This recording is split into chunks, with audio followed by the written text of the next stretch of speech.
Liebe Zuschauer, herzlich willkommen zu einer neuen Folge von Im Auge des Bruders mit Scott Ritter auf unserem YouTube-Kanal Gegenpol. Mein Name ist Monique Stegemann und heute wird es um folgende Themen gehen. Die Lage an der ukrainisch-russischen Front nach der Einnahme von Awdejewka durch die russischen Streitkräfte. Der Fall des russischen Oppositionspolitikers Alexej Nawanly, ein Spielball westlicher Geheimdienste. Deutsches Sicherheitsabkommen mit der Ukraine. Was fehlt noch, bis die Bundesrepublik zur Kriegspartei wird? Und Scott Ritters Rat an unser Publikum. Was muss Deutschland tun, um sich selbst zu befreien? Lass uns auf die aktuellen Entwicklungen an der ukrainisch-russischen Front schauen, Scott. Ende letzter Woche haben die russischen Streitkräfte die Stadt Awdejewka eingenommen. Während der ukrainische Oberbefehlshaber Alexander Syrski von einem geordneten Rückzug zur Stabilisierung sprach, betonte der ukrainische Präsident Wladimir Selensky sogar, dass die Russen damit rein gar nichts eingenommen hätten. Von russischer Seite wird hingegen von einer Überrumpelung und einem fluchtartigen Rückzug der ukrainischen Truppen gesprochen. Wie bewertest du die Vorgänge in Awdejewka? Was bedeutet die Einnahme der Stadt für Russland, militärisch wie politisch? Und was bedeutet der Verlust für die Ukraine? Well, clearly this is a victory that Russia has been striving for some time now. This city, it's an industrial city. It centers around a coke plant. Coal related. It had been turned into one of the most heavily fortified positions of the Ukrainian military lines in Donetsk. It straddles a critical north-south highway. And from Avdiivka, the Ukrainians were able to launch artillery strikes against the city of Donetsk, terrorizing the Russian population that lives there. So the Russians viewed this as a thorn in their side, but it was a thorn that couldn't be extracted because of the fortifications, the density of the fortifications. It's a very tough nut to crack. Well, that nut's been cracked. It's over. There's no debating this issue anymore. Avdiivka has fallen. It's in Russian control. History will be the judge. The Ukrainians right now are frantically trying to write their version of history, and the Russians are, of course, writing their version. I'm not going to get in the middle of this. The Ukrainians say what they say. I think the evidence shows that they abandoned hundreds of their wounded. No military who's conducting an orderly withdrawal abandons hundreds of their wounded. They suffered thousands of dead. Withdrawal under fire is a very difficult thing to pull off, and you suffer casualties. The Ukrainians suffer casualties. Are the Ukrainians going to be able to stabilize their lines? That's one of the things they said, is that they're withdrawing from Avdiivka in order to shorten their lines, to be able to accumulate reserves, etc. We'll see. I think the answer is no. That this was a hasty withdrawal, that the units involved no longer exist as functioning combat-worthy units. The 110th National Guard or Territorial Brigade, the 3rd Assault Brigade, which is the former Azov unit. And there's some hints here about the capabilities of the Ukrainians. Some of the prisoners that were captured from the 3rd Assault Battalion or Brigade, aren't Azov people. They've actually been transferred into this brigade recently, within 2 weeks. They have limited training. They don't know who their commanders are. They don't know anything. This is a sign of panic. It's a sign that the Ukrainian units aren't cohesive units anymore, that they're being hastily thrown together to carry out missions that they're not trained or equipped to do. The Russians dominated this battlefield. They dominated from an artillery standpoint, from a drone standpoint, from an air standpoint, and from a maneuver standpoint. And we'll find out in the days and weeks to come. Is this a one-of? Did the Russians just get a one-time victory and now the battlefield will stabilize? Or is this a model that can be replicated over and over again? In Zaporizhia, Russia has accumulated 40 to 60,000 troops, and they're starting to counterattack in the Robotyno area. We'll see if they're able to sustain that. Up in Kupiansk, the Russians have assembled another strike force of 40+ thousand. Will they be able to continue to advance? We'll know the answer in a couple weeks' time. Now, the Ukrainians will try to explain it away to show that whatever they do, it's a sign of the genius of their new commander. But I think at the end of the day, what we're seeing here is the collapse of the Ukrainian army. It's the beginning of the end. The glue that held them together, that made them a cohesive military force, is no longer there, and they're starting to fall apart. In unserem Interview vergangene Woche hast du analysiert, dass aufgrund der taktischen Erfolge der Ukraine im Schwarzen Meer Russland gezwungen sein werde, die Stadt Odessa von Land aus einzunehmen und die Ukraine somit vom Meereszugang abzuschneiden.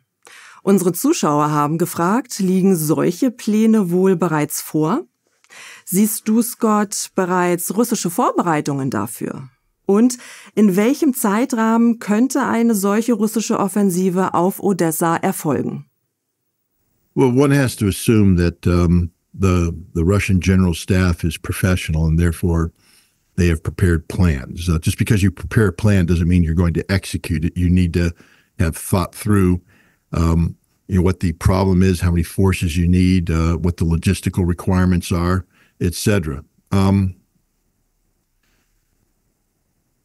But don't take it from me. Abdi Aladanov is a Chechen general, a Russian general. He's a commander in the Russian army. He's been pulled away as a frontline commander. He's been pulled away from his duties and sent to the Russian General Staff Academy, where he is helping capture the lessons of the battlefield. He gave an interview the other day where he talked about the fact that the rate of decomposition of the Ukrainian forces is such that, major developments will occur by May and the war could be over by September. And when he says the war over, he means that the Ukrainians no longer have a military.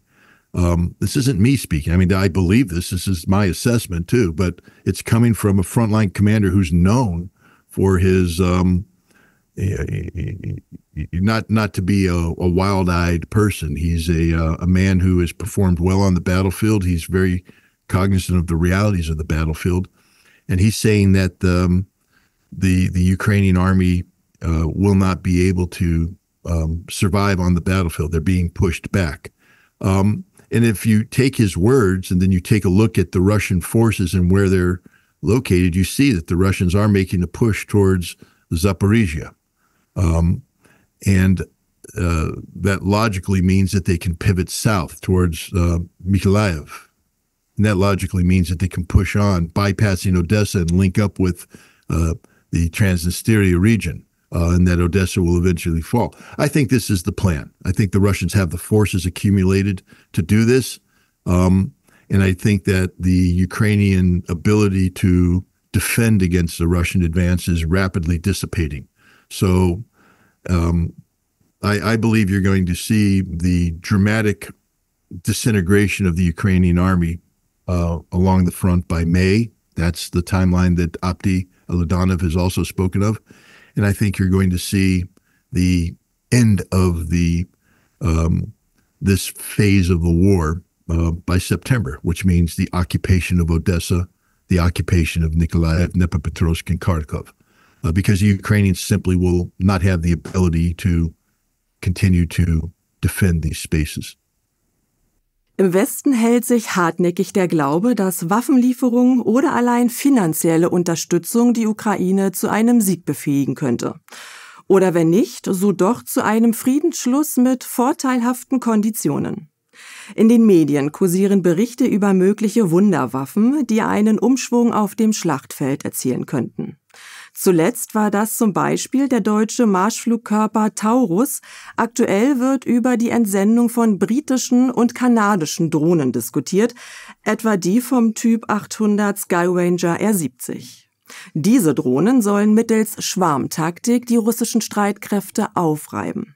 Immerhin gab es in den letzten Wochen Berichte, dass sich die Russen schwer tun in der Abwehr von einfachen Drohnensystemen.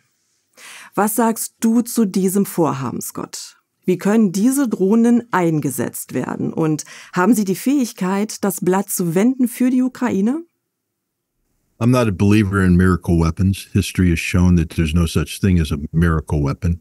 At the end of the day, it's the boot on the ground and the quality of the man in the boot that matters. And where's the Ukrainian soldiers who are going to be operating these systems? These highly trained, highly motivated Ukrainian soldiers who believe in their cause.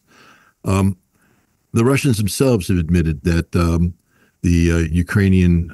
as the Ukrainians ran out of artillery ammunition, they turned to drones as their form of fire support. These first-person view suicide drones, and they brought a large number of them up. And yes, the Russians had difficulty in adapting to this.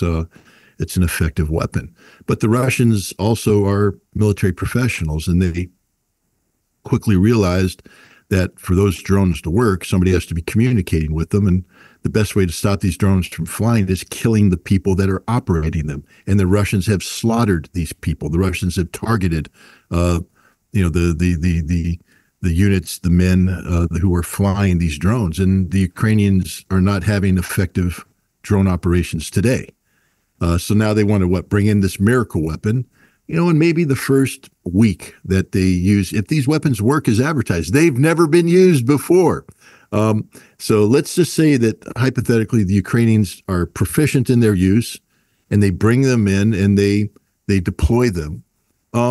I think the Russians for a week will be going, what the heck is this new weapon? It's here, it's swarming, it's doing stuff, but the Russians are professional. Their intelligence personnel are going to be collecting the signals, they're going to collect the debris, they're going to send it back to factories that already have units ready to exploit them, and they're going to say, this is the weakness, this is the weakness, this is how it operates, and then they're going to adapt, and they're going to slaughter the people that are using that, and the Ukrainian advantage will be gone. The Ukrainians, to fire the Taurus, need airplanes. The Russians will hunt down and kill these airplanes. It become a priority for the Russians. There is no such thing as a miracle weapon.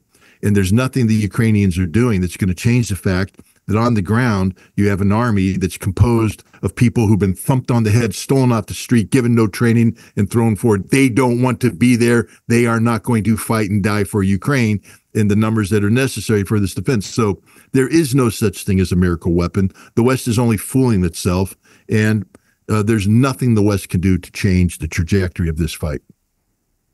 In den deutschen Medien wurde der Fall des kürzlich verstorbenen russischen Oppositionspolitikers Alexej Nawanly sehr hochgekocht.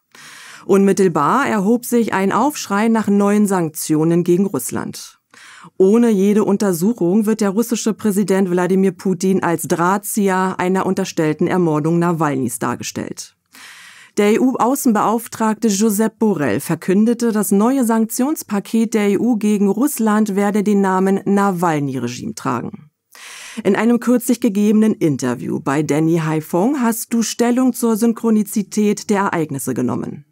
Das Putin-Interview, dann der tragische Tod Nawalnys, just nachdem seine Frau ihn noch besuchen konnte und kurz vor Beginn der Münchner Sicherheitskonferenz.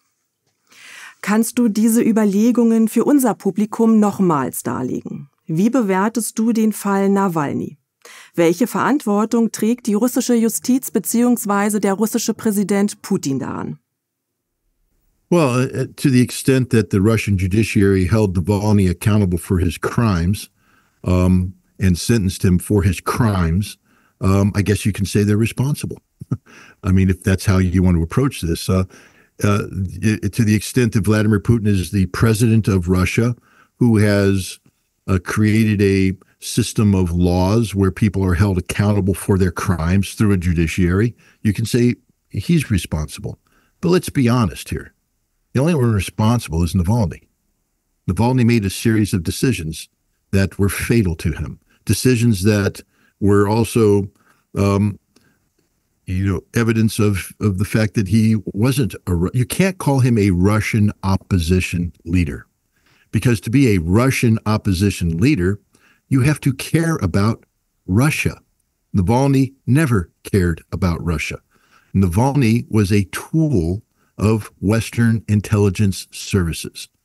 He was somebody who got caught up in an American and British intelligence scheme in 2007, 2008 to orchestrate a color revolution to block the prime minister presidential swap that Vladimir Putin and Dmitry Medvedev were doing.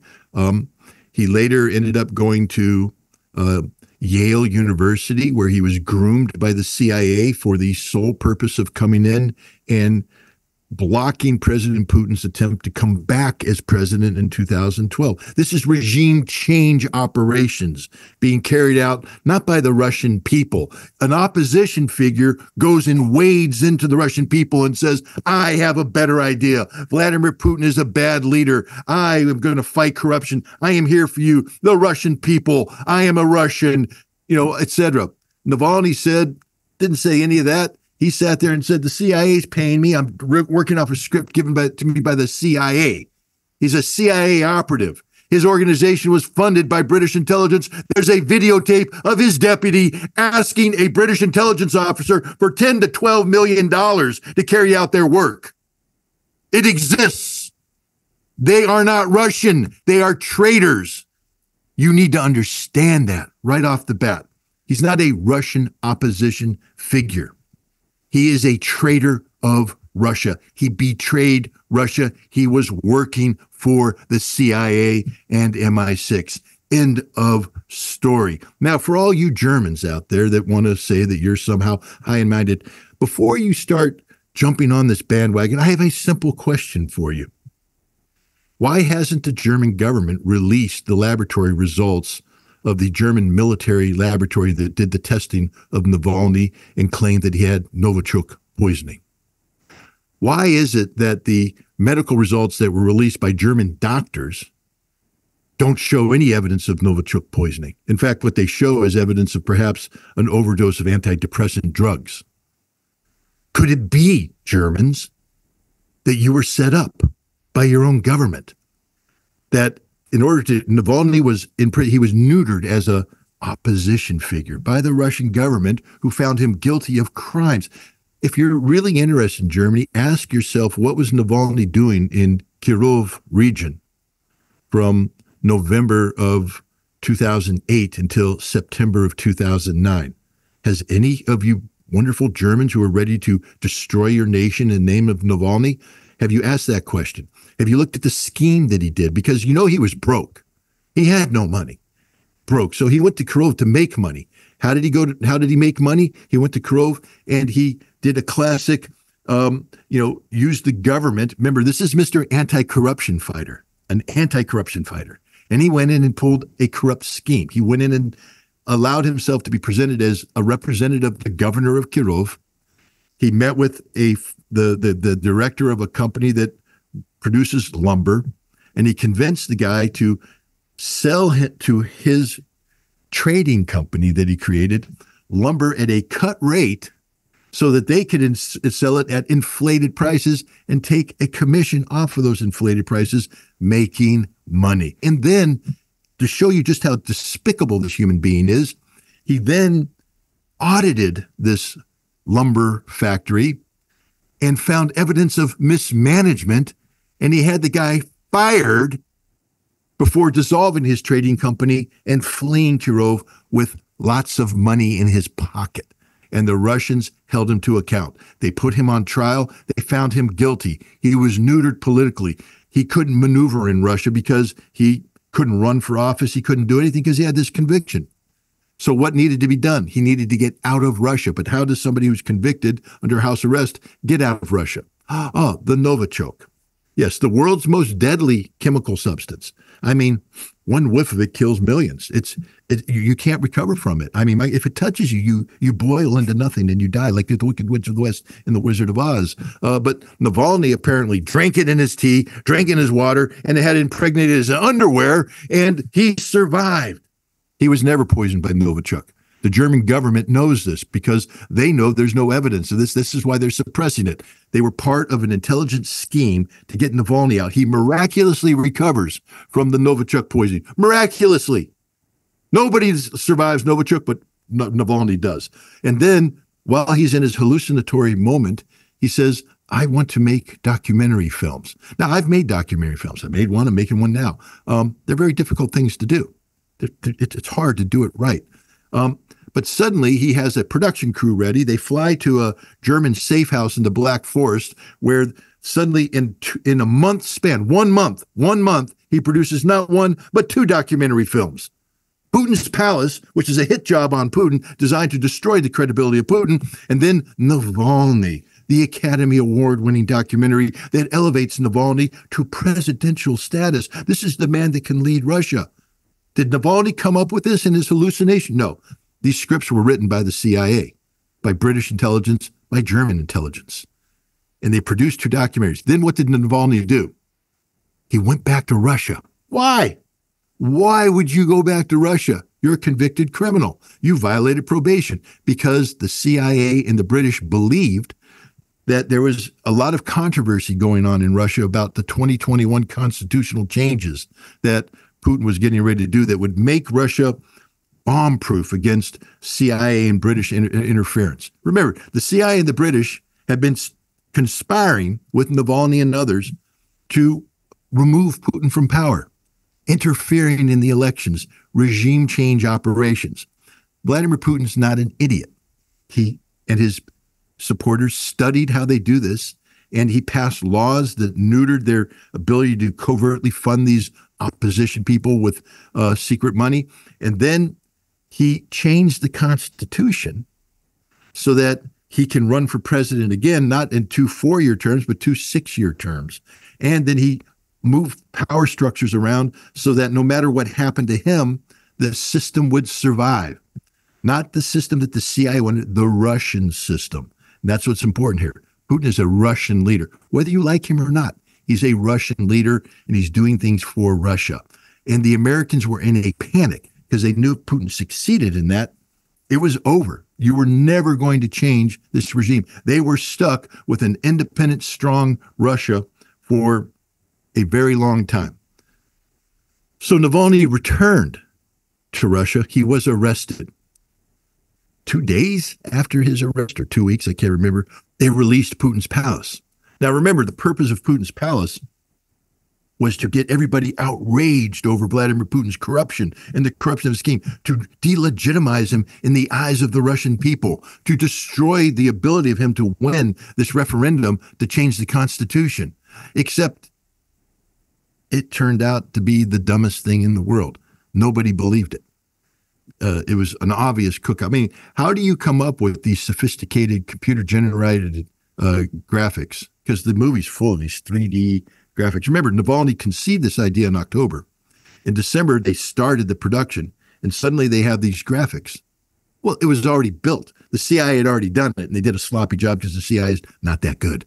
But they released the movie. That flops, which means that Navalny's not in a position when Nawalny, the presidential empowerment movie, comes out. Well, it's too late. Navalny's in jail. Gambit failed. He wasn't released from probation to lead the Russian people in a revolt against Vladimir Putin. They found him guilty of his crimes, imprisoned him, then started hitting him with more corruption charges and extremism charges. Next thing you know, he's facing a 30-year sentence in jail. He's going to die in prison. That's the reality. And Putin succeeded in 2021. He got the referendum. He changed the Constitution, and it's done. So now the United States has this investment in this guy named Nawalny. I mean, it did win an Academy Award, the documentary that was produced. So it was a success, I guess, in that way. But Nawalny's in prison. The man they wanted to be king is in prison, never to come out. What do? You've gone through all this thing to elevate Nawalny, the Nawalny brand. Nawalny, Russian opposition, democracy. But the man who's supposed to be leading the brand is a corrupt extortionist in jail forever, never getting out. You have to change the game. They've already once gotten Nawalny, and I'm telling you, the Germans release all the data. It will show that Nawalny deliberately overdosed on antidepressants to create a medical emergency so he could be evacuated from Germany. This was a CIA plot because the CIA was waiting there. In October, when Navalny's been evacuated, the Russian government, Peskov, the Kremlin spokesperson, says, we know what's going on.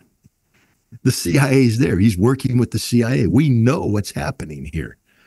It was so obvious that the CIA was waiting for him. This was a setup to produce these movies to bring down Putin. So they already got him once to take pills to generate a medical collapse. There's no debating this. I mean, people can debate me about it, but I'll just tell the German government, produce the medical results. You won't. Why? Because what I'm saying is true. The German government's complicit in this. So now he's in prison. And let's just reverse engineer it. Today, right now, Nawalny, Yulia, is the face of Navalny. She's the darling of the West. The brave widow has stepped up and has taken the lead. She is now the opposition around which the West will continue to do. Without her, you couldn't have the Navalny sanctions to weaken. Without her, you can't have this whole movement now to try and attack Vladimir Putin at the moment when he's having the greatest success globally. You understand this is an intelligence-driven operation that's going on here, and she is the key to it. But she can't be the key to it if he's still alive. So now we back up further, and we see that he was visited. Medications were provided 2 days before his death. The Russians have his body. They're doing a detailed chemical analysis. Let's see what it says.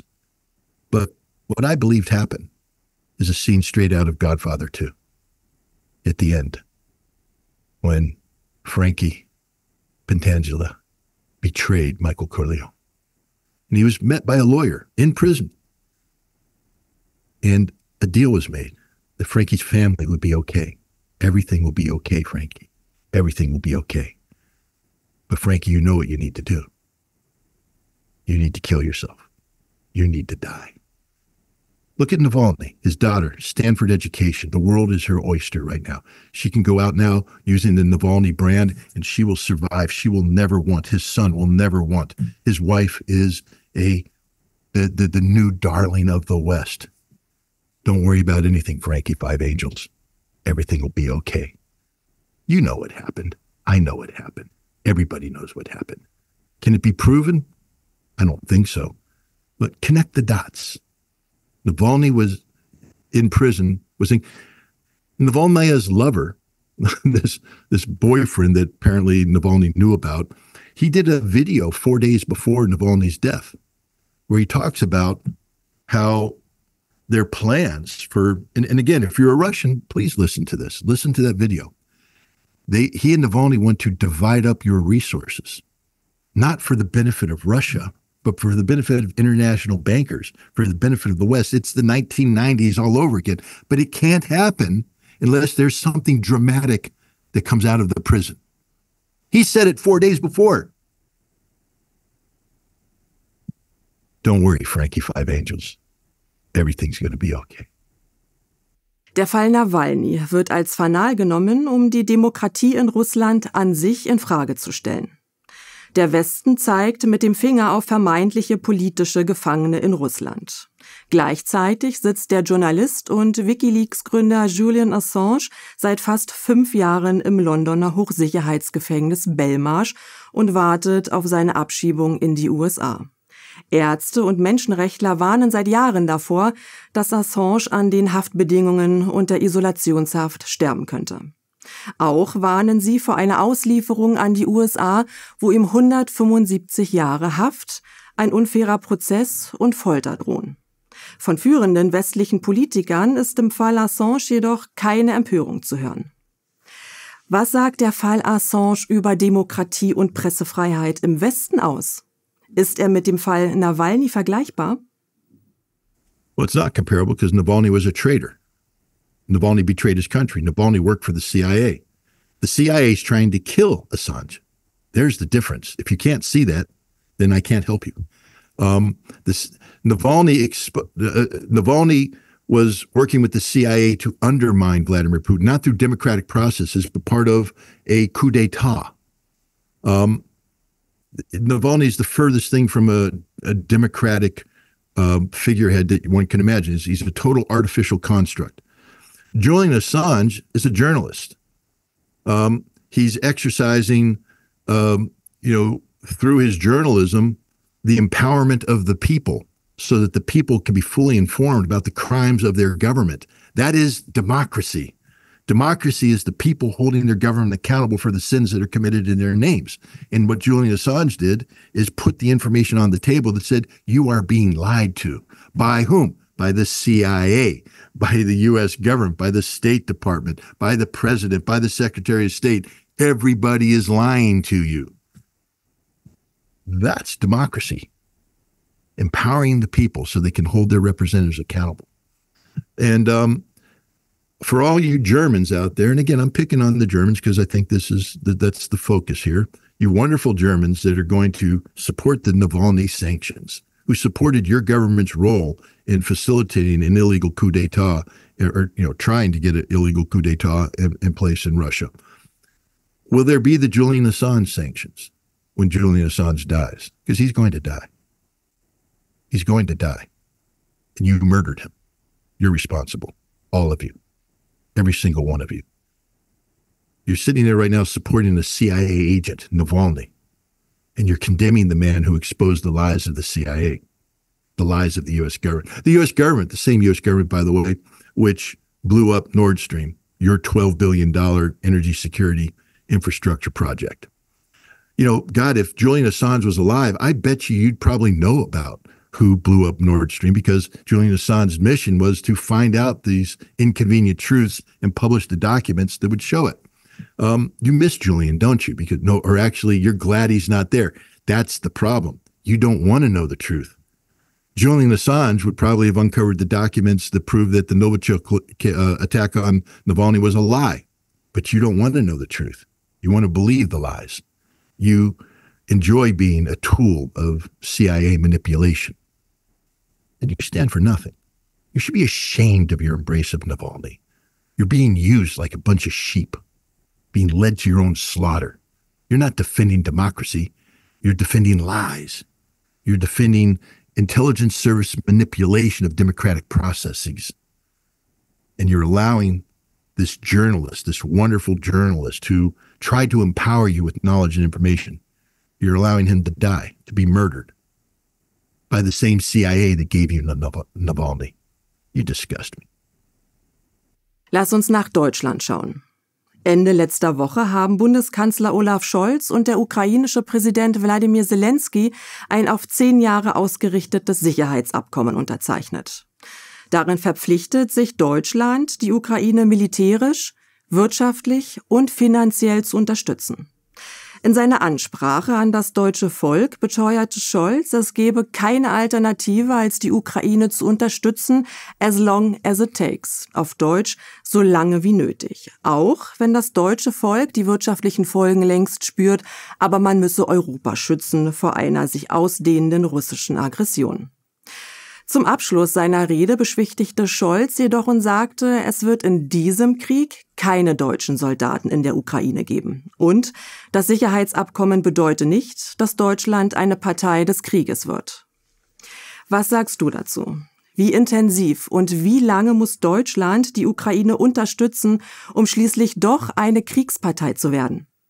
Und was sagst du zu der Formulierung, dass deutsche Soldaten in diesem Krieg nicht in der Ukraine kämpfen werden? Well, I mean, let's start with that one. German soldiers will not fight in Ukraine in this war, which means that the German security guarantees are meaningless, because the only war that Ukraine's going to fight against Russia is this war, which they're losing and they're going to lose. And when Ukraine loses this war, there won't be a Ukraine left. Whatever signed this agreement with Germany will no longer exist. So the agreement is null and void. And Olaf Scholz knows this. He knows that he's just simply papering over the reality that Germany can do nothing to prevent the defeat of Ukraine. That's just a straight up fact. But it's also, I mean, again, the German people, to all the German farmers out there, A, God bless you. B, keep doing what you're doing. Because C, Olaf Scholz just told you that funding a neo-Nazi supporting regime in Ukraine with German taxpayer money is more important than giving you the subsidies that you need to survive as farmers. that Scholz cares more about Ukraine than he does about Germany. When I lived in Germany in the 1980s and late 1970s, 1980s, and I fell in love with, as all teenage boys do, with the Autobahn and speed. And I fell in love with the Porsche 911 SC Turbo, rough modified. All you Germans out there know what I'm talking about when I say rough modified. It was a beast of a vehicle, fast, etc. Couldn't afford it though, because it's German made, quality German stuff. It's expensive. Olaf Scholz just made me a very happy guy, because Porsche just announced that they're going to be shutting down production in Germany and transferring production to America. Thank you, Olaf Scholz, because now America owns the Porsche brand. It's an American car, made in the USA, and I might be able to afford one now. Thank you, Olaf Scholz. You're my favorite German in the world, because you just made a little teenage boy's dream come true 50 years later. But joking aside, he's destroying your country. Destroying your country. You are being deindustrialized as we speak. He doesn't care about you. He doesn't care about Germany or the Germans. He is a tool of America. This is the same man that stood in the White House at a podium while the President of the United States in front of him said, I'm going to blow up Nord Stream. And Scholz didn't say anything because he's a cuckold. That's what he is. He's a man who isn't a man. He's a man who stands for nothing. And he's betrayed Germany, and he continues to betray Germany. But Germany, you betray yourself by allowing this man to stay in power. I come back to the German farmers. Keep doing what you're doing. Revolution is the only chance you have at surviving. Kannst du zum Abschluss noch ein paar Worte an unser deutsches Publikum richten? Wir bekommen oft von unseren Zuschauern zu lesen, Scott Ritter gibt zwar eine ausgezeichnete Analyse und seine Aussagen über Deutschland sind hart, aber dennoch zutreffend, oftmals fehlt jedoch eine Perspektive. Viele unserer Zuschauer teilen deine Kritik an der Bundesregierung, an der verfehlten deutschen Politik und an der Unterordnung Deutschlands unter die US-Interessen. Aber sie fragen gleichzeitig, was tun? Welche Perspektive kannst du aus der US-Sicht geben, Scott? Immerhin schaut dein Land auch zurück auf einen langen Kampf gegen koloniale Unterdrückung, gegen einen übermächtig erscheinenden Gegner. Welche Ratschläge kannst und willst du der deutschen Bevölkerung geben? Well, the first thing is, if you continue to do nothing, if you continue to say, well, what can I do? What can I do? Then you're going to be destroyed, because Olaf Scholz doesn't care about you. Remember, this time last year, Porsche was making automobiles. They're not going to be making it because you didn't do a damn thing. You sat by and did nothing while your economy is being destroyed. All those people that had the jobs and they're saying, well, I don't want to do anything because I don't want to lose my job. You lost your job. And you're all going to lose your jobs because Olaf Scholz doesn't care about you. You've bought into this dream that's no longer valid. The German people need to do a couple things. One, recognize that NATO is a suicide pill. Olaf Scholz has signed this agreement that guarantees your death if you ever fight Russia, because you cannot beat Russia. It's over. Done. You can never beat Russia. Ever. You will never beat Russia. There are tanks in Berlin on pedestals, Russian tanks, that prove you will never beat Russia. If you want to continue down this path, you'll just upgrade those tanks from T-34-85s to T-90s, because Russia will crush you again if that's the path you want to take. Do you really want to go to war? We're not going to have German troops involved in this war. Well, what war, Olaf? What war? And the German people need to ask that question. What war? Because he just committed you to a war with Russia that you will lose. What can we do? You can die, and you will die. So now that I have told you that your fate is to die, accept your death. And now you can move forward with confidence and say, now what do we need to do to stop this? Because you now know that if you don't stop this, you're going to die. It's inevitable. Your death is a preordained outcome. So now that you know you're going to die and you've been free of that, you can clear your clouded brain and realize that Olaf Scholz is the problem. The German government is the problem. And since they are an extension of NATO and American policy, the problem is NATO and American policy. So what can you do about that? Revolution. And I'm not talking about violence, not okaying violence. There's nonviolent revolution. You can overthrow this government, but you need to know where you want to go because you're scared. What are we going to do? How are we going to live? Oh my, oh my. Well, let's go back to basics.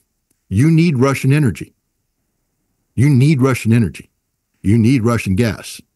You need Russian oil. You need Russian coal. There's your salvation right there. Russia is your salvation. But it's not just Russia. Go talk to the executives. Remember this last spring, I think fall actually, Germany sent delegations over to China. And because Germany was going to de-risk. Remember that? That's the word. We're going to de-risk. Well, what does de-risk mean? It means sanctioning China. But now let's take the Volkswagen. They were told to de-risk, which means you have to unplug from China. But the Volkswagen executives turned around to the German government and said, you do know that we don't make any money in Germany. We don't make any money in Europe because of you. Everything we do here is in the negative. We have to shut things down. The only reason why we're able to continue to function as a company is because of China and our operations in China. That's where we make money. And now the German government's saying you have to unplug from that, commit suicide. What does that tell you, German people? Stay in China. Work with the Chinese. They have a thing called the Belts and Roads Initiative. Get the Chinese to help you. Well, we can't do that. Why not? Oh, historically, we've been linked to America. America blew up your damn Nord Stream pipeline. We don't care about you. America gave you Olaf Scholz, who wants to commit you to a war that will result in your death. You're already dead. Stop being afraid. If you want to live, divorce yourself from that which is killing you. It's simple.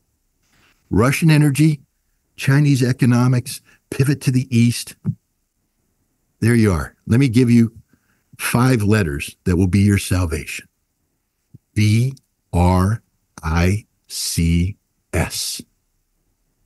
Germany needs to become a member of BRICS. Germany needs to get out of the European Union because it is a sinking ship.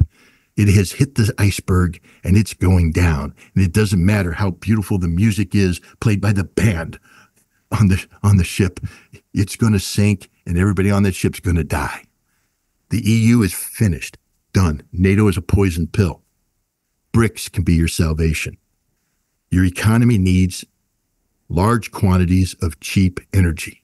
Russia can provide that. You're dead. It's okay. Don't worry about it. You're already dead. So how can it hurt you to say, we don't want to be a member of NATO anymore? How can it hurt you to say, we don't want to be tied to the European Union anymore? You say, we have no alternatives, but you do. You don't have to be a member of a military alliance. You don't have to be a member of a military alliance. There's a thing called neutrality. And your economic future doesn't lie with the West that's trying to kill you, but to the East that's willing to work with you. There, Germany, I just gave you the roadmap. Don't be afraid. You're already dead. It doesn't matter. Liebe Zuschauer, wir sagen herzlichen Dank an Scott Ritter für seine Zeit und umfassenden Analysen. Und auch an euch, wie immer. Vielen Dank fürs Zuschauen. Wenn euch die Sendung gefallen hat, teilt unser Video breit in den sozialen Medien und abonniert unbedingt unseren Kanal Gegenpol. Folgt uns auch auf den Plattformen Odyssey und X.